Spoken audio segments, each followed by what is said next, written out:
अपनी यात्रा के पड़ाव पर पवित्र जिनवाणी, पवित्र आगम वाणी, पवित्र ये वाणी जो करती है आत्मा का कल्याणी, ऐसी वाणी को सुनने के लिए जितने भी जिज्ञासु मोक्षाभिलाषी यहाँ पहुंचे हैं, उन सभी का हार्दिक हार्दिक एक बार फिर से अभिनंदन करते हैं।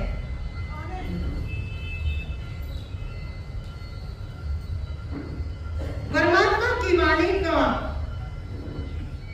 एक वर्ग जो हमने कल सुना, 8 वर्गों में 8 दिनों में कितने वर्ग हैं? 8 वर्ग। और 8 वर्गों में कितने अध्ययन हैं? 8 वर्गों में कितने अध्ययन हैं? मैं गलत तो नहीं बोल रही, सही बोल रही हूँ। फिर कितने अध्ययन? कितनी महान आत्माओं का वर्णन है? चलो सरल बोल देते हैं, अब समझ आ गया। पहले वर्ग में कितने अध्ययन थे? लास्ट वर्ग में कितने अध्ययन आएंगे?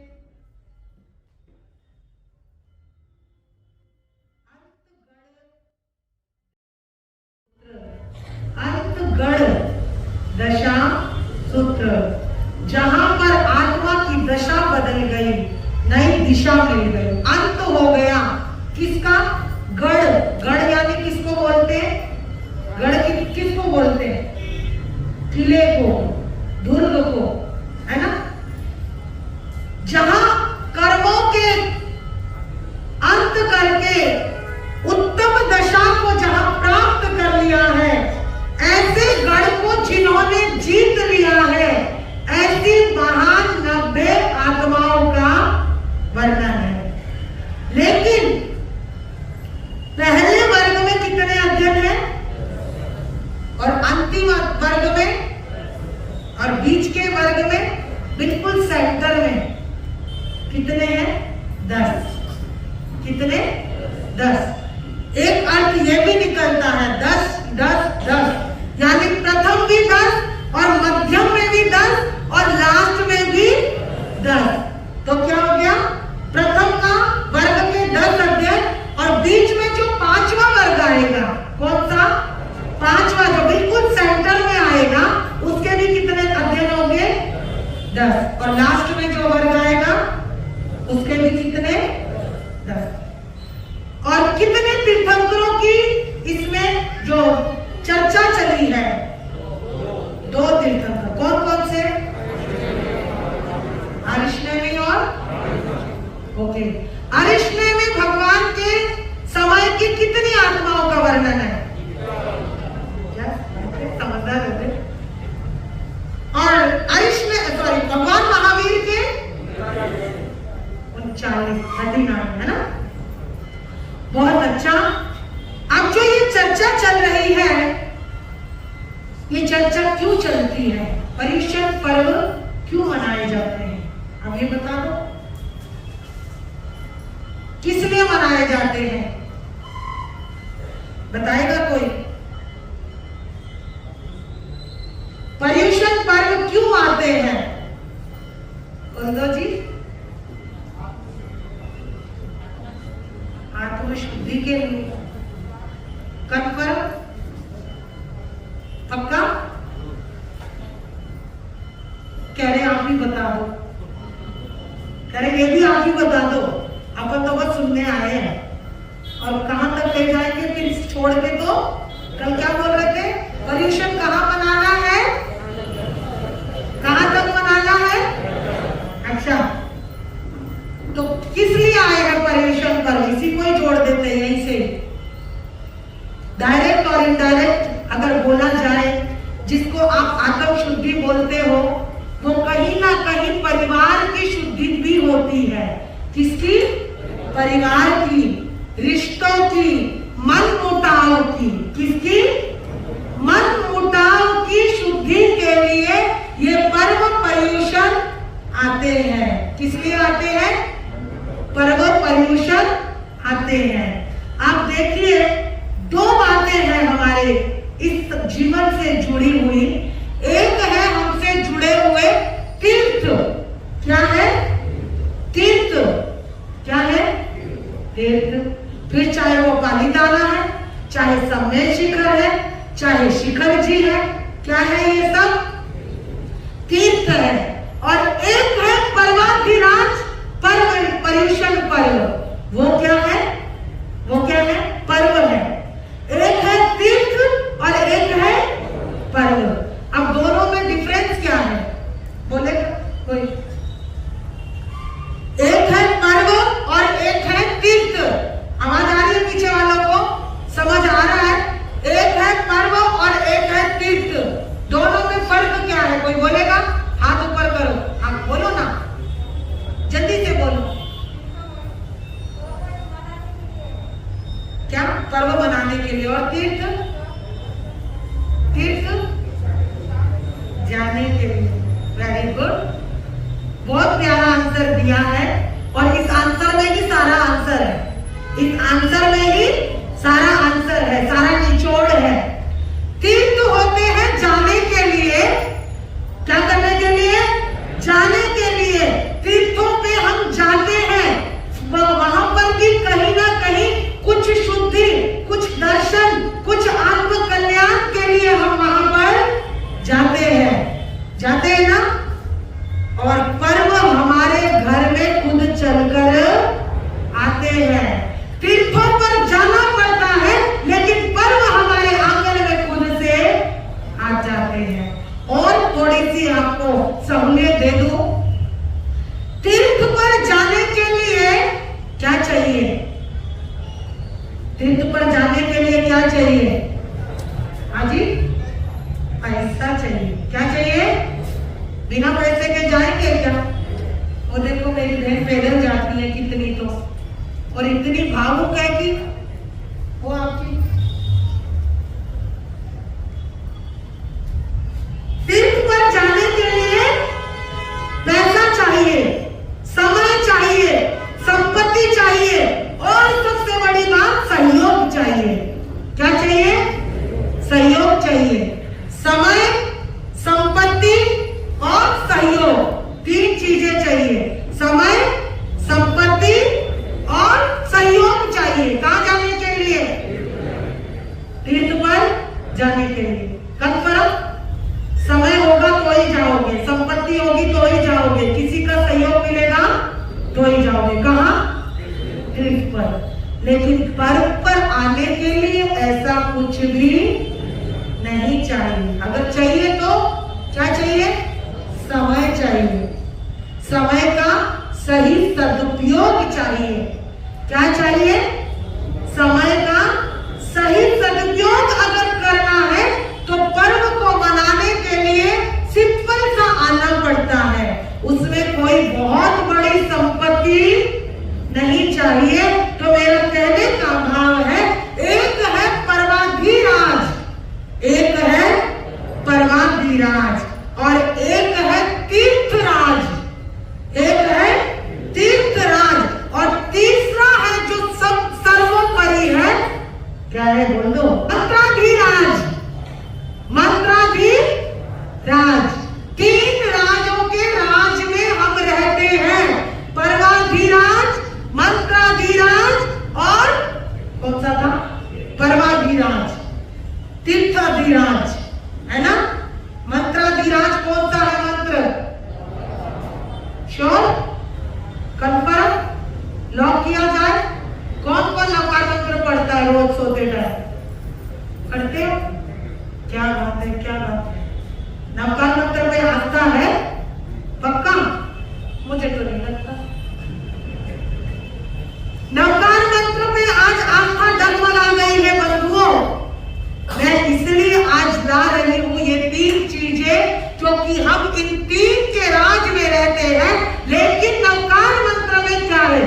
चलो आप ही बता दो। नमो हरि हत्तानम मतलब क्या है? आए क्या हो? कल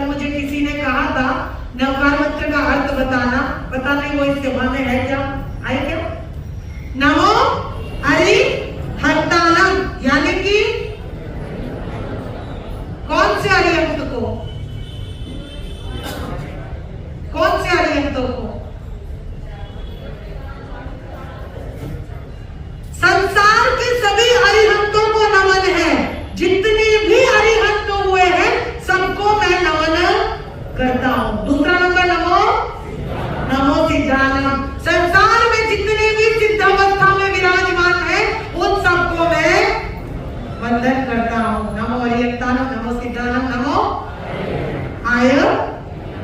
अच्छा जी, क्या मतलब हुआ इसका?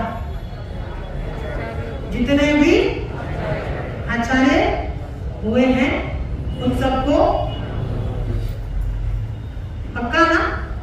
और चौथा नमो, जितने भी सबको नमन, पक्का? यही है, मुझे थोड़ा कम आता है नकर मंत्र का। नमो लोय सर्व सामना, मतलब संसार में साधु है उनको नमन करना, पक्का? देख लो, कन्फर्म। ऐसो पंच नमोकारो सब पाप नाशनो मंगलानंच सर्वेसी। अब आपने अपने मुख से बोला है सबूत के साथ, इसमें नकार मंत्र को नमन है। लेकिन मैं आपसे एक प्रश्न करना चाहती हूं, हम कितनी श्रद्धा रखते हैं अपने गुरुओं के प्रति? रखते हैं क्या? रखते हैं। व्याख्या में मुझे जाना है, मुझे मालूम है, लेकिन ये टॉपिक भी जरूरी है।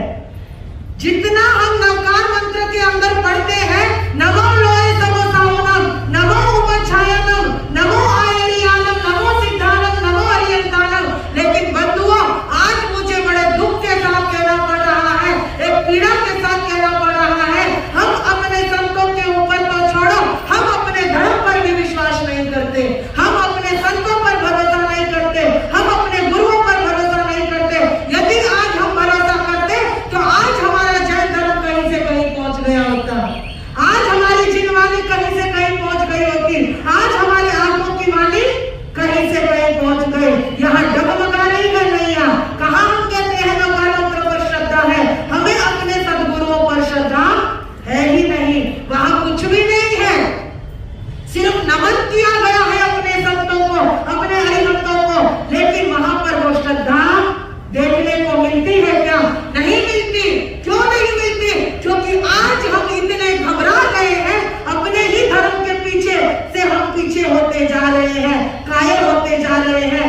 आपको कहां से प्रेरणा लेनी चाहिए? आप देखिए, अगर ईसाई होता है बाइबल पढ़ने के लिए, वो भाषा सीखता है ना?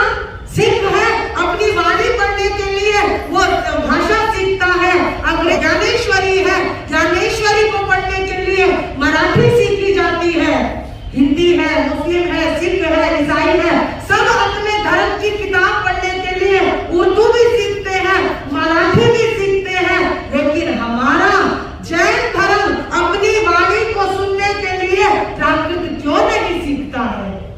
इसको पढ़ने के लिए प्राकृत क्यों नहीं सीखता है? क्यों नहीं अंदर एक प्यास है, एक विश्वास है, मेरी अगर ये आत्माओं की वाणी प्राकृत में है तो मुझे भी प्राकृत सीखनी चाहिए। बड़ा दर्द होता है जब हम इसे पढ़ने के लिए संकुचित हो जाते हैं, एक एक शब्द को सुनने के लिए हमें समझना नहीं होता, और जहां समझ नहीं होती वहां ना समझ होती है, और जहां ना समझ होती है वहीं पर हमको ये आगमों से अरुचि होती है। क्या होती है? अरुचि होती है। यदि मैं किसी को बोल दूं कहीं घूमने के लिए तुम्हारे पास टाइम है, फिरने के लिए टाइम है, तो ये बातों को तुम दिल से लगा लेते हो, महाराज जी हमारे घूमने फिरने को बोल देते हैं, लेकिन मैं क्या करूं? आप देखो ना बाहर जाकर गणपति का क्या माहौल चल रहा है ना? दुर्गा माता आएगी तो क्या माहौल बनता है, कोई त्योहार आते हैं तो क्या माहौल बनता है। लेकिन आज विपत्ति इस बात की है, महापर्व पर्युषण आ रहे हैं तो हमारा क्या माहौल होना चाहिए? हमारे पर्व पर्युषण आए हैं, हमारे पर्व पर्युषण आए हैं। राजस्थान में भी देखा, साउथ में भी देखा, ऐसे बरसाती नदी की तरह लोग आते हैं। नहीं वो संस्कृति, कहाँ गए वो पर्युषण? बंधुओं, आज मुझे खुशी है, इस छोटे से 20-25 घरों के गांव में इतनी रौनक हो सकती है, तो क्यों नहीं हर संघ में हो सकती है? इन पर्युषणों को मनाना है तो दिल से मनाना है। दिल तो मेरा कहने का भाव, आज दूसरा दिन है और दूसरा वर्ग जिसकी व्याख्या बहुत संक्षिप्त संक्षिप्त में है। सूत्र के प्रथम वर्ग में जो वर्णन सुना, तो द्वितीय वर्ग में आर्य सुधर्मा फरमा रहे हैं, हे जम्बू, गुरु से पूछ रहे हैं। कौन? आर्य जम्बू अपने गुरु से पूछ रहे हैं, हे मेरे गुरुदेव, आपके गुरुदेव के समय में आपने जो ये वाणी को सुना है, कृपया करके मुझे फरमाने की कृपा करें। दूसरे वर्ग में कितने अध्याय हैं, उनमें किस विषय का प्रतिपादन किया है, सो कृपया करके अब फरमाए। हे जम्बू, भगवान ने दूसरे वर्ग में अक्षोभ, सागर, समुद्र, हिम्मत, अचल, धरण, पूर्ण, अभिचल, इन 8 अध्यायों का क्रम पूर्वक वर्णन किया है, अतः ध्यान पूर्वक श्रवण करो। और कहते हैं, अर्श ने भी भगवान के समय में द्वारका नगरी में, कौन सी नगरी में? कौन सी नगरी में बहनों? द्वारिका नगरी में अंधवृष्णि नामक एक राजा जागीरदार के रूप में रहते थे। उनकी आज्ञाकारिणी रानी थी धारिणी रानी, और उनके जो है अक्षोभ, सागर, समुद्र, हिम्मत, अचल, धरण, पूर्ण, अभिचल, ये 8 पुत्र थे। और 8 ने भगवान के चरणों में आके वैराग्य हुआ, दीक्षा ली। दीक्षा लेने के बाद उन्होंने गुण रत्न संवत्सर तप किया और बड़ी घोर तपश्चर्या करी, और इस प्रकार से 16 वर्ष पर्यंत चारित्र पालन करके, कर्मोपशाय करके मुक्ति को प्राप्त हुए। तो इस प्रकार से जैसे आपने कल गौतम कुमार का सुना है, इसी प्रकार से इन 8 कुमारों का बड़ा संक्षिप्त में वर्णन किया है। प्रश्न, वर्णन कौन सी नगरी से शुरू हुआ? द्वारिका नगरी। इसका मतलब आप ध्यान पूर्वक सुनते हैं। धन्यवाद। द्वारिका नगरी का विनाश तो सभी ने सुना है ना? और बहुत सारे युवकों को पता भी नहीं होगा, लेकिन आगे सुना देंगे। लेकिन द्वारिका नगरी का जन्म कैसे हुआ? ओपनिंग कैसे हुई? हाँ? देवताओं ने तो करी, लेकिन किस वजह से हुई? हाँ जी, कृष्ण भगवान का, राइट। लेकिन क्यों करी द्वारिका नगरी की स्थापना? बोलते जाओ, घबराना नहीं, कुछ तो बोलेंगे ना। आपको पता है, ये प्रवचन सभा नहीं, इसे चर्चा सभा समझिए, धर्म चर्चा। चाहे हम उल्टा आंसर बोले, लेकिन बोलेंगे तो सही, किस वजह से हुई है? नहीं, बहुत अच्छा, खड़े होने की हिम्मत तो आ रही है, बहुत बढ़िया। मैं आपको लेकर चलती हूँ थोड़ी देर द्वारिका नगरी में। चलते हैं। आपको मालूम होगा श्री कृष्ण का जन्म कहाँ हुआ है? थोड़ा स्पष्ट बोल लो ना, कहाँ हुआ? बंदी गृह में। देखो क्या गजब की बात है, जन्म कहाँ हुआ? बंदी गृह में। और पालन पोषण है ना को कल से गिफ्ट रखना, जो सही आंसर देगा उसको गिफ्ट देंगे। हाँ, गोकुल वृंदावन में उनका पालन पोषण हुआ। बहुत सही। चर्चा उस समय की है जिस समय जन्म हुआ, पालन पोषण हुआ, थोड़े बड़े हुए, फिर उन्होंने एक वध किया। किसका? किसका वध किया? हाँ, कंस का ना? कंस के ससुर का नाम क्या था? जरासंध। क्या था? बहुत अच्छी नॉलेज है। जिस समय कंस का वध हुआ, और उसकी बहन का क्या नाम था? जीवियशा, है ना? सही बोल रही। जीवियशा रोती रोती किसके पास गई? ताली के पास गई, जरासंध के पास। और जरासंध के पास जाने के बाद जब रोना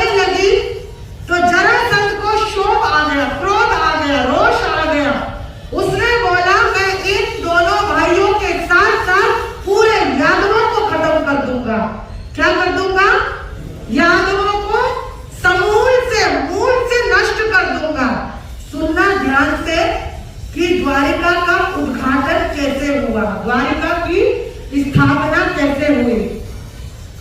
तो उस समय कृष्ण महाराज के पास बल तो बहुत था, बहुत बल था, चाहते तो वो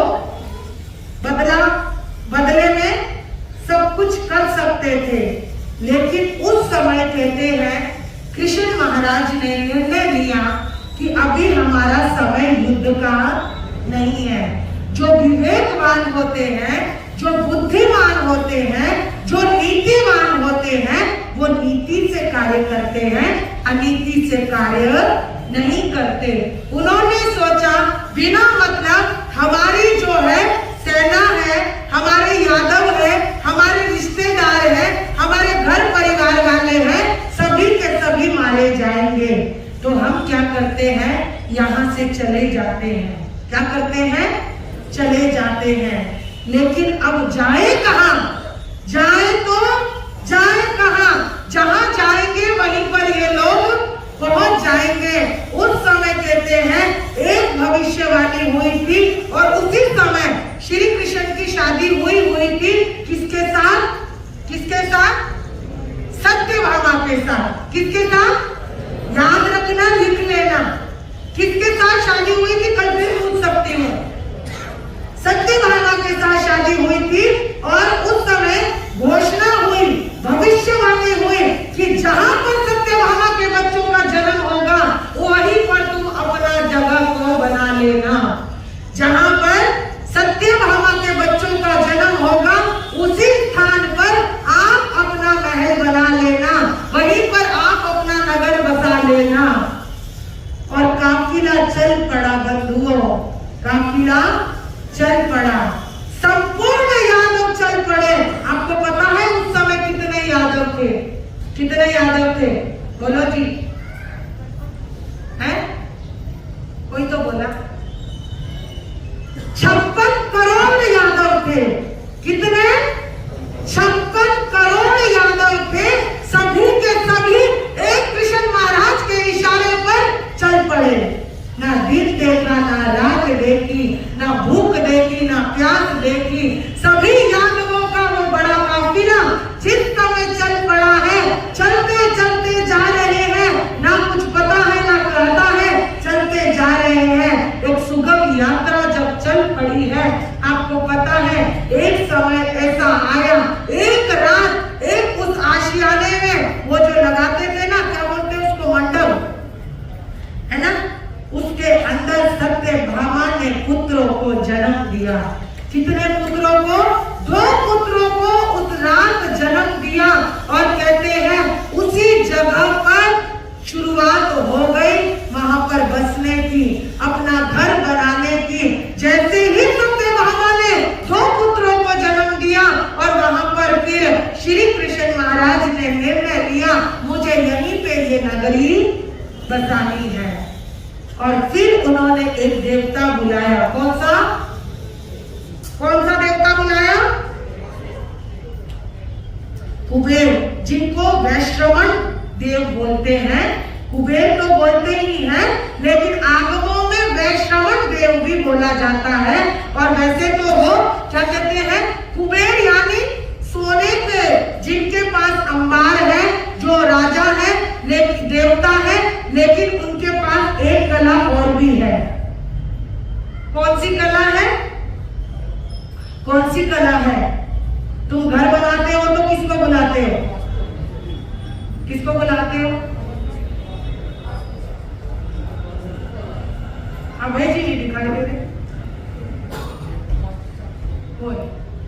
आर्किटेक्चर को बुलाते हो, आर्किटेक्ट को किसको बुलाते हो? तो वो आर्किटेक्ट भी थे। कौन? कुबेर देव एक आर्किटेक्ट भी थे। वो आए और उन्होंने द्वारिका नगरी का निर्माण जो किया है, जो निर्माण किया है, गजब का निर्माण किया है। सोने की नगरी बना दी हो, ऐसे सोने चांदी के कंगूरे जिसे कहते हैं, वहां पर वो लटकते थे। कितने योजन लंबी? 12 योजन लंबी। किलोमीटर कितने हुए? गणित अज्ञ तो बहुत हो, तो पता चल जाए 10 रुपए कम जाएगी। 100 में से 10 कहाँ गए? कितने? थोड़ा सा काउंटिंग करा तो पता चला कितने योजन लंबी बताया जी? 12 योजन लंबी, यानी कि 96 किलोमीटर लंबी थी वो। कितने? 96 किलोमीटर।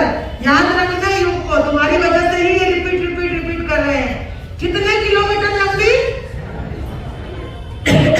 96 किलोमीटर लंबी। और चौड़ी कितनी?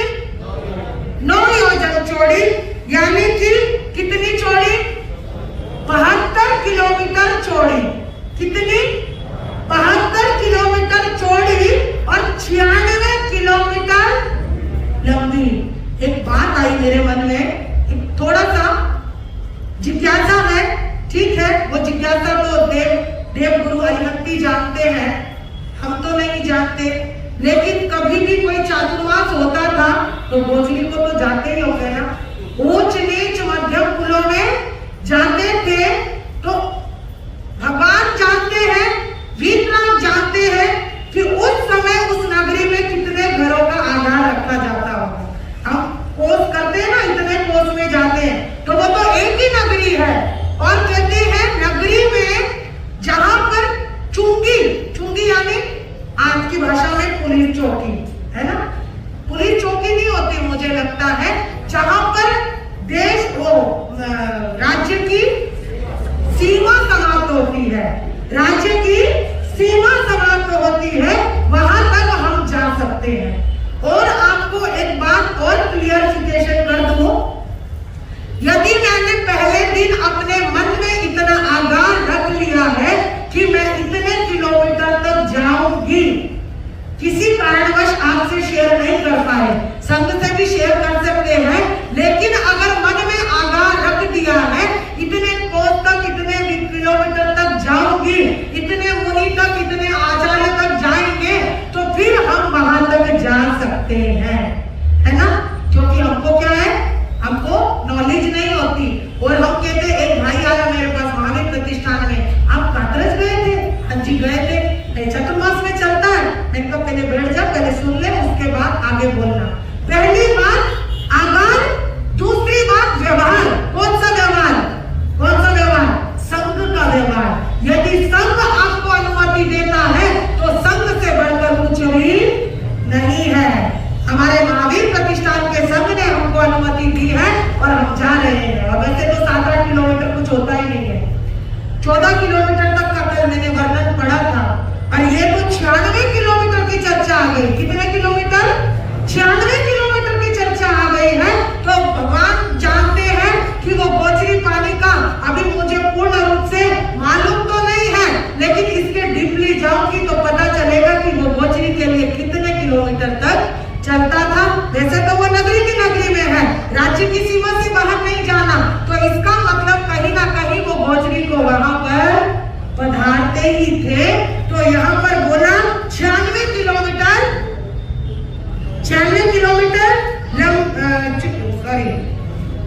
लंबी और 72 किलोमीटर चौड़ी ऐसी द्वारिका नगरी का वहां पर निर्माण किसने किया?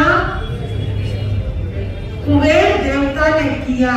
और वो 56 करोड़ यादव वहां पर रहने लगे। और वो तो 56 करोड़ के बंधुओं, और रहने के बाद तो कितने आए कितने गए, कितने आए कितने गए, और बढ़ते गए। एक अभी तो सत्यभामा थी, लेकिन उसके नीचे कई हजार रानियां कृष्ण महाराज की थी। कितनी रानियां थी? कितनी? 16,000। अभी क्या मेरा मन कर रहा चुटकुले का कि आप फिर बोलोगे बीच में चुटकुला नहीं आए, लेकिन वो 16,000 को संभाल लेते थे, तुमसे एक भी नहीं संभाली जाती। 16,000 को संभाल लिया किसने? कृष्ण। किसने? कृष्ण महाराज ने। यहाँ पे एक नहीं संभलती, एक कौन आ जाए, दो कौन आ जाए, तीसरा कौन आ जाए, बेचारे जो काम कर रहे बीच में छोड़ के भागना पड़ता है। अरे डांट पड़ रही है, जाना पड़ेगा। लेकिन ये प्यार का रिश्ता है, मोहब्बत का रिश्ता है, दिलों का रिश्ता है, और इन रिश्तों को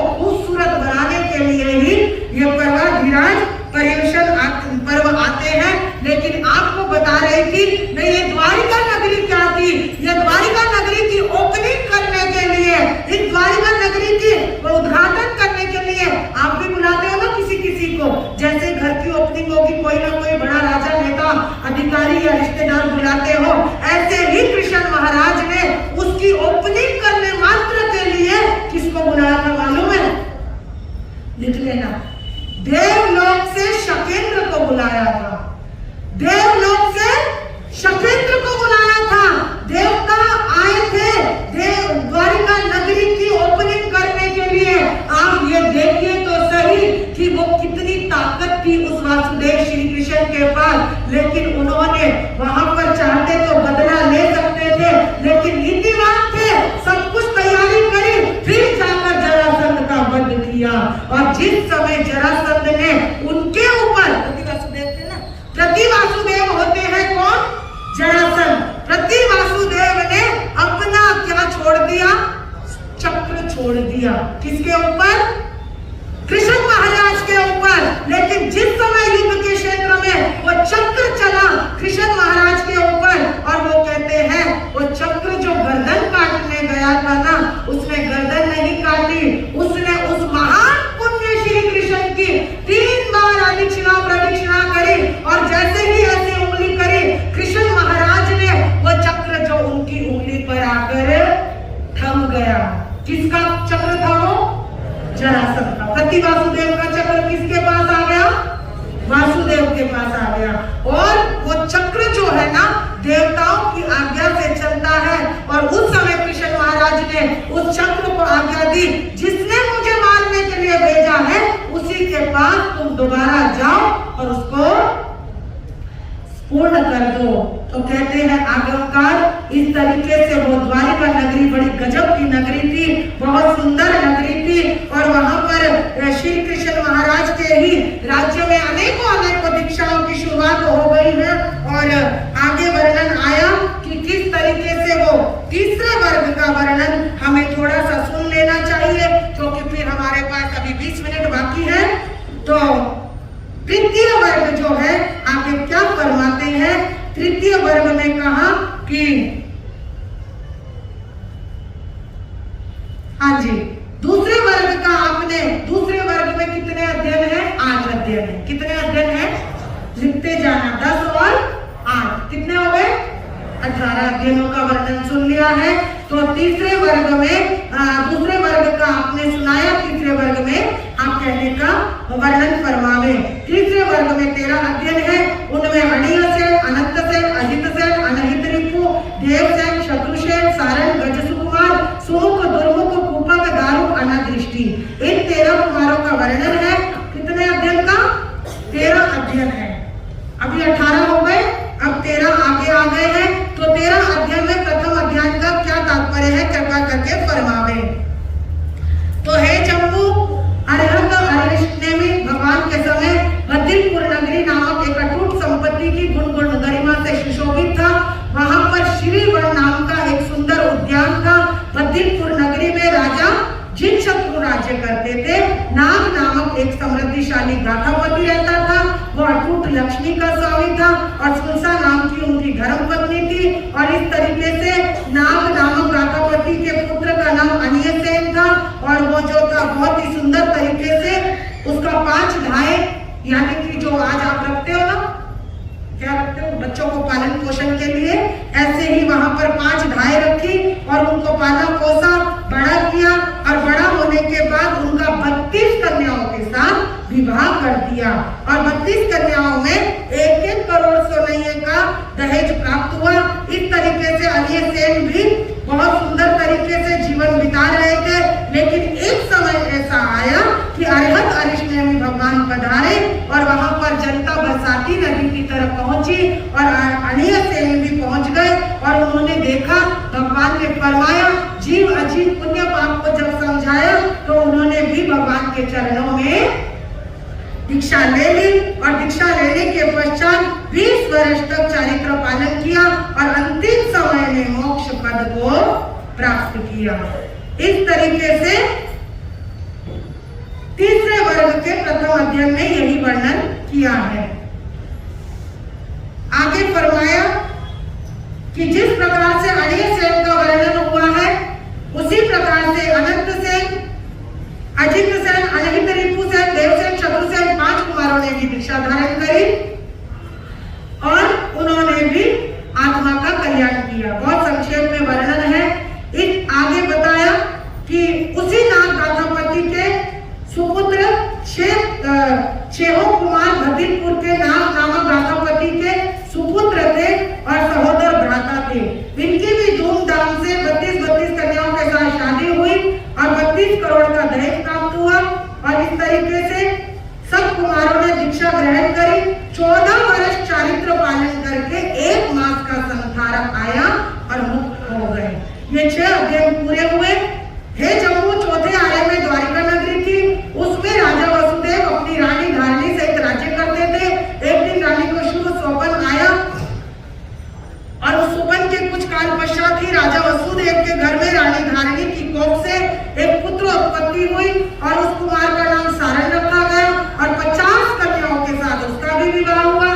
विवाह होने के बाद उसने भी अपने घर बार को त्यागा और जिस समय अरिहंत अरिष्ट में भगवान पधारे उनके चरणों में दीक्षा ली और 14 वर्ष के अंदर अनंत परिश्रम से 14 पूर्वों का ज्ञानाध्ययन किया और 20 वर्ष का चारित्र पालन करके 1 मास का संसारा लेके वो भी मुक्त हो गए। अब इस तरीके से आगे वर्णन आया है वही द्वारिका नगरी और वहां पर अरिष्ट भगवान, उस समय भगवान के साथ 6 शिष्य थे और वह 6 शिष्य सहोदर भाई थे। 7वें अध्याय में भगवान महावीर ने जो कथन किया वो आपने फरमाया, मैंने उसे सुरुचि से श्रद्धा के साथ सुना है। लेकिन 8वें अध्याय में क्या वर्णन किया है, 8वें अध्याय में भगवान ने क्या फरमाया है, तो ये 6 भाइयों का वर्णन, 6 भाइयों ने जो अभी दीक्षा ली है, किसके बेटे हैं ये? नाग गाथापति और मां का नाम सुलसा गाथापत्नी।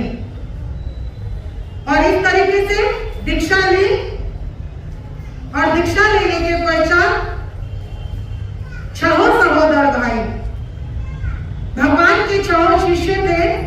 रंग रूप सौंदर्य सब एक जैसा, सब एक जैसा और 6 ने दीक्षा लेकर भगवान के चरणों में संसार की मोह माया को छोड़कर जिस समय दीक्षा ली तो परमात्मा के चरणों में खड़े होकर बोलते हैं, हे भगवान, हमारी ऐसी इच्छा है हम जीवन पर्यंत बेले बेले की साधना करें। और भगवान ने क्या कहा था परमात्मा ने? आहा सुहम देवानुक्रिया। फिर जिस समय वो बेले का पालना करने के लिए जाते थे उस समय भगवान के चरणों में जाते थे और कहते थे, भगवान हम बेले का पालना लेने जाते हैं। उस समय भगवान क्या कहते थे? आहा सुहम, क्या बोलते थे? आहा सुहम देवानुक्रिया। मैं इस बात के ऊपर इसलिए आपको गौर करवा रही हूं क्योंकि आज एक समय आ गया है। भगवान ने कभी नहीं कहा कि बेले से तेला कर, तेले से चोला कर, या भगवान ने ये भी नहीं कहा कि तू पालना मत कर या आज मत कर कल मत कर। भगवान क्या बोलते थे? आहा सुहम देवानुक्रिया, यानी कि जैसा तुम्हारी आत्मा को सुख हो वैसा करो। और कहते हैं वो 6 के 6 भाई तीनों मतलब 2 भाई जो थे वो 3 भाग में बट गए और ऊंच नीच मध्यम कुलों में जाते हुए गोचरी के लिए निकल पड़े। और जिस समय गोचरी के लिए जा रहे हैं और अनायास ही वो कौन से जो वासुदेव श्री कृष्ण थे उनके महलों में गोचरी के लिए पहुंच गए। राजा वसुदेव के राजमहल में, देवकी रानी के महल में गोचरी लेने के लिए पहुंच गए। देवकी महारानी ने दूर से ही देखा 2 मुनि आए हैं और वो तुरंत वहां से उठी।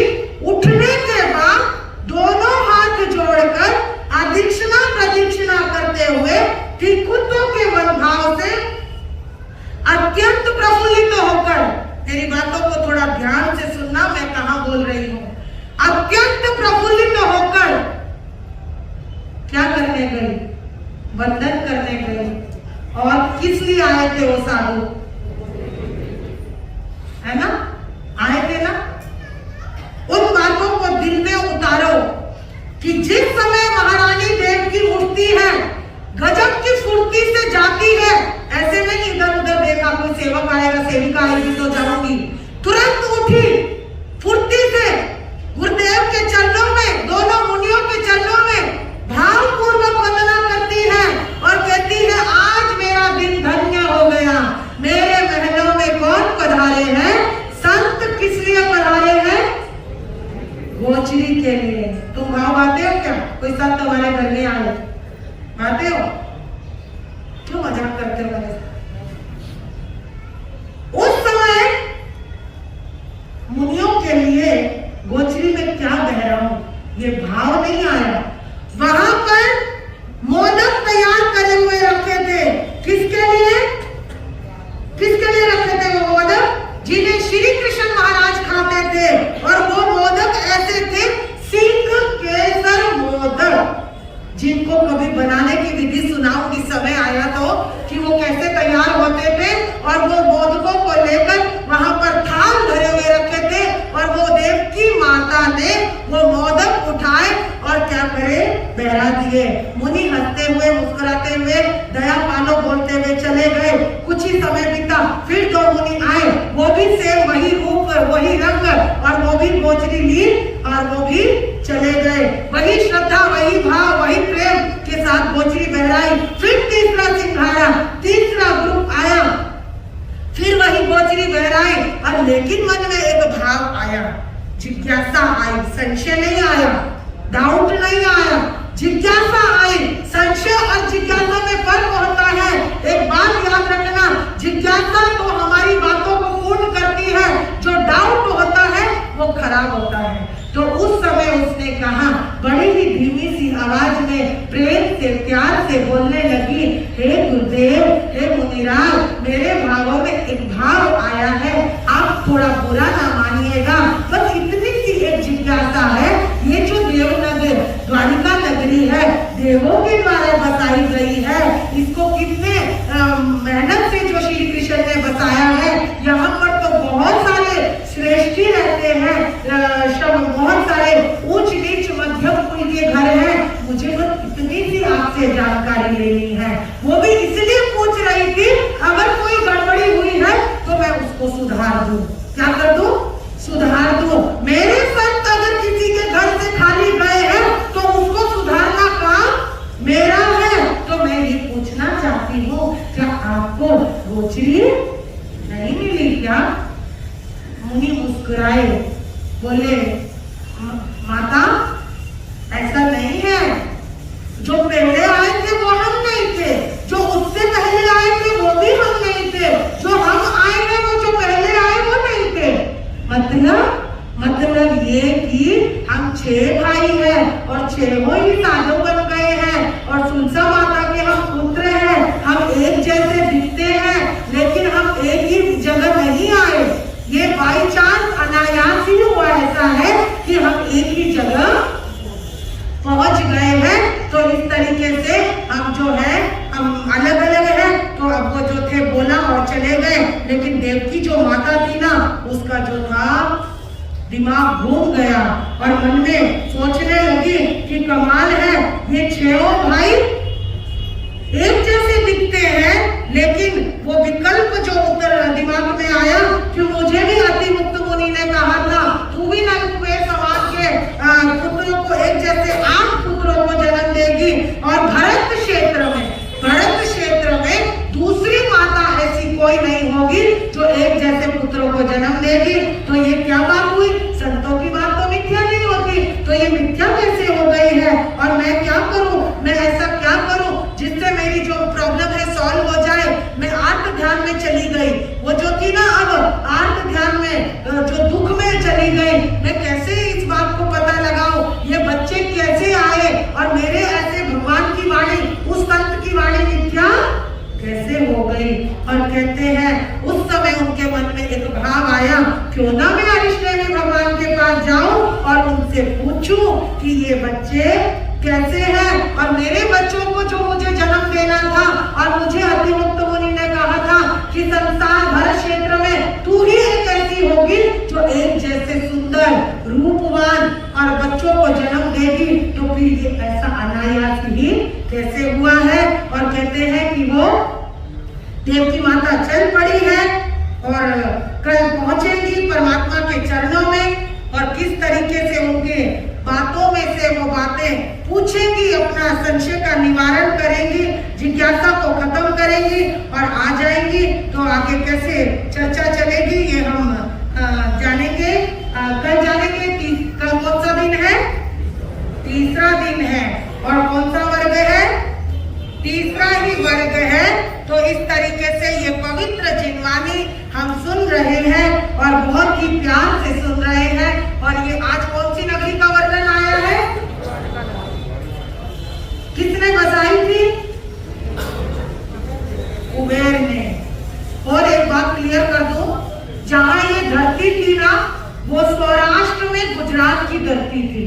मैं बोलना भूल गई, सौराष्ट्र में गुजरात की धरती थी, और रेवतगिरी पर्वत के नीचे तलहटी में वो नगरी बसी थी।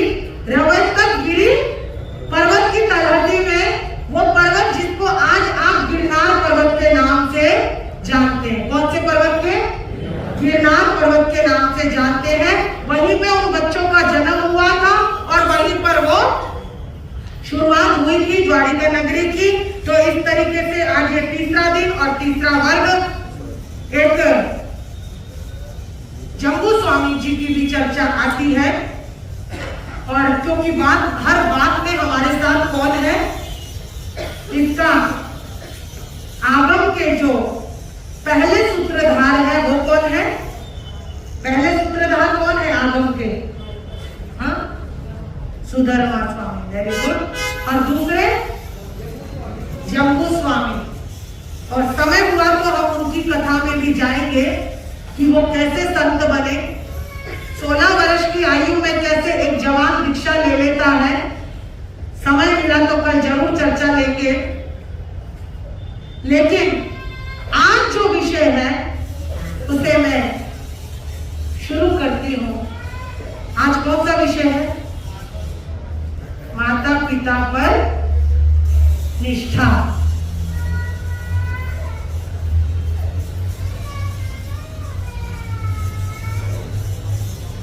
एक समय कहते हैं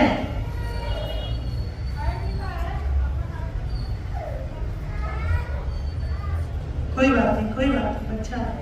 एक समय कहते हैं राम को वनवास मिल गया।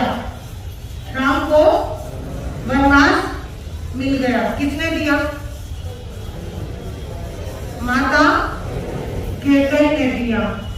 आपको पता है राज्याभिषेक होना था और किधर चल पड़े? राज्याभिषेक होना था और किधर चल पड़े?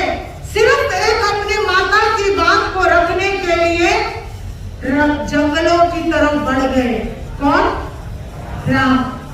और कहते हैं जंगलों में रहना आसान नहीं था। क्या क्या विपत्तियां, क्या क्या परिशह, क्या क्या दुर्गम घाटियों को उन्होंने वहां पर पार किया। सीता भी चली गई। एक भाई और एक वो दोनों मिलकर पता नहीं कितने उन्होंने कष्टों को सहा। लेकिन मैं इसलिए बता रही हूँ क्योंकि आज जो हमने विषय लिया है, माता पिता पर निष्ठावान होना क्यों जरूरी है, मैं सिर्फ इतना बताना चाहती हूँ।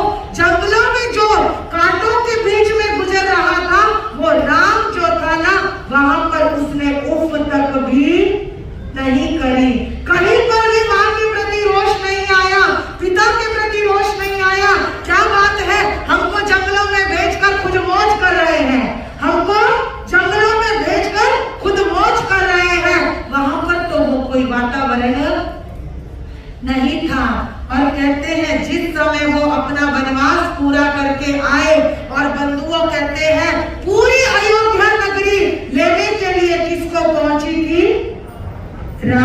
लेने के लिए पहुंची थी और जिस समय राम को लेने के लिए पहुंचती है और वहां पर क्या होता है, सभी लाइन वाइज खड़े हैं, सभी लाइन वाइज खड़े हैं, सभी माताएं आई हैं और सभी जितने भी दोस्त थे, भाई थे, भाइयों की पत्नियां थी, सभी के सभी आए हैं। और उस समय केकई जो थी ना शर्मा रही थी। कौन? केकई शर्मा रही थी और पीछे पीछे पीछे पीछे सरकती जा रही थी कि आज जो इसकी हालत हुई है उसका जिम्मेदार कौन है, उसका जिम्मेदार कौन है। और उस समय कहते हैं श्री राम और सीता जब उतरे हैं रथ से और उतरने के बाद वंदन करने के लिए आगे बढ़ते हैं और जब वंदन करने के लिए आगे जाते हैं और सामने कौन खड़ी है, कितनी माएँ थी उनकी? 3 माएँ थी। और जब तीनों माओं को नमन करने के लिए आगे बढ़ते हैं तो उस समय कहते हैं कि सबसे पहले अगर नमन किया है तो किसको किया है? धीरे से केकई के पास गए और केकई जो थी ना अपने पैरों को पीछे पीछे पीछे पीछे कर रही है, शर्मा रही है, मन में जो है ना ग्लानि आ रही है, मन में जो पीड़ा आ रही है, मन में जो दर्द आ रहा है, उस समय कहते हैं राम गए और केकई के पैर पकड़ लिए। केकई रोने लगी और दोनों हाथों से उठाया और राम को गले लगा लिया, कहने लगी आज मेरी वजह से जो आपकी हालत हुई है मैं बहुत शर्मिंदा हूँ, लेकिन दुनिया जानती है, पूरा संसार जानता है कि आज मेरी वजह से आपकी हालत हुई है और आज आपने अपनी बड़ी माँ के पैर छुएकर मेरे पैर छुए, धन्य हो राम। दुनिया तुम्हें यूं ही भगवान नहीं कहती, दुनिया तुम्हें यूं ही भगवान नहीं कहती और कहती है अपने राम को कलेजे से लगा लिया। किसने? केकई ने। तो मैं कहना चाहती हूँ आज माता पिता का विषय इसलिए लेकर आई हूँ, थोड़ा सा तो ध्यान देना, थोड़ी सी सोच को जागरूक करना। जिस माता को, जिस पिता को तुम लोगों ने आज हर बात में उल्टा बोलना शुरू कर दिया है, हर बात में बोलते हो तुझे समझ नहीं है, तुझे समझ नहीं है। आपको पता है जब आपको समझ नहीं थी ना, जब आपको समझ नहीं थी, आपने पूछा वो कौन है, उन्होंने कहा चिड़िया है, उन्होंने कहा चिड़िया है। फिर थोड़ी देर में पूछा माता वो कौन है, आपने कहा चिड़िया है। फिर पूछा माता वो कौन है, आपने कहा चिड़िया है। और आज अगर बेटा बाप से कुछ भी पूछता है तो क्या बोलते हो? पहली बार पूछो बाप ने बेटा ये कैसा चल रहा है, आप अच्छे से बता दे हो। दूसरी बार पूछा तो आपका माथा सटक जाता है, तुम्हें कोई समझ नहीं है, तुम बीच में पढ़ो मत। क्या बोलते हो? तुम्हें कोई समझ नहीं है, तुम बीच में पढ़ो मत। आपको मालूम नहीं है जिस समय आपकी परवरिश हो रही थी, आज जो आपके वस्त्र, तन पे वस्त्र दिखाई दे रहे हैं, आज जो आज आपके पास सारी फैसिलिटी है, वो उसको तैयार करने में माँ बाप ने कितनी मेहनत करी है। आप बात करते हो माँ बाप की, तो मैं आपको याद दिलाती हूँ कि आज अगर पांचनाथ भगवान को याद किया जाता है तो कैसे किया जाता है? कैसे याद किया जाता है? क्या नाम था उनके माता पिता का? है जी? मामा देवी के लाल, है ना? मामा देवी के लाल। और जहां महावीर को याद किया जाता है वहां किसको याद किया जाता है? कृष्णा माँ के लाल। आनंद बाबा को याद किया जाता है तो किसको याद किया जाता है? हुलसा माँ के लाल, हुलसा माँ के लाल। और हमेशा मैं एक चीज पढ़ती हूँ, कहते हैं जब आनंद बाबा अपनी जिंदगी सुनाते थे तो सबसे पहले किसका नाम लेते थे? माँ का नाम लेते थे। और माँ का नाम लेते ही उनकी आंखों में पानी आ जाता था। बंधुओं तुम क्या याद करोगे? आज क्या तुम अपने माता पिता के प्रति सोच रहे हो? क्या तुम्हारी सेंस है माता पिता के प्रति? आज अगर आपको अच्छे के लिए भी गाइड किया जाता है तो आप सीधा बोलते हो आपको समझ नहीं है। ये एक पेट डायलॉग बन गया है, हर चीज को हम माता पिता से अलग कर रहे हैं। और मुझे उन बच्चों पर तो इतना अफसोस होता है जो माता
एक पत्ता बिखरा तो पूरा गड्डी खराब, है ना? ऐसा ही होता है, मैंने सुना है, अपने को नहीं पता। लेकिन वो 52 के 52 लोग एक दूसरे की रिस्पेक्ट करते हैं, क्योंकि उस घर में आज भी माँ बाप की इज्जत होती है। माता पिता का सम्मान अगर करना है तो दिल से करिए, उनके प्रति निष्ठावान होइए। समय बहुत कम है, क्या पता कब हमारे ये समय हमें मिले या ना मिले, लेकिन समय की कीमत हमें समझनी है। माता पिता के प्रति बस एक ही आज का मैं सामूहिक नियम दूंगी। आज अगर नियम का पालन करना है तो अगर आपको अपने व्यापार में, अपने समाज में प्रोग्रेस करनी है तो सबसे पहले माता पिता को प्रणाम करने की आदत डालो, फिर तुम्हारा व्यापार कोई भी कम नहीं कर सकता। तो ये समय हमें सीमा में रहना है, जबकि कैसा है कि परीक्षा चल रहे हैं, लेकिन हमें आपका भी ध्यान रखना है।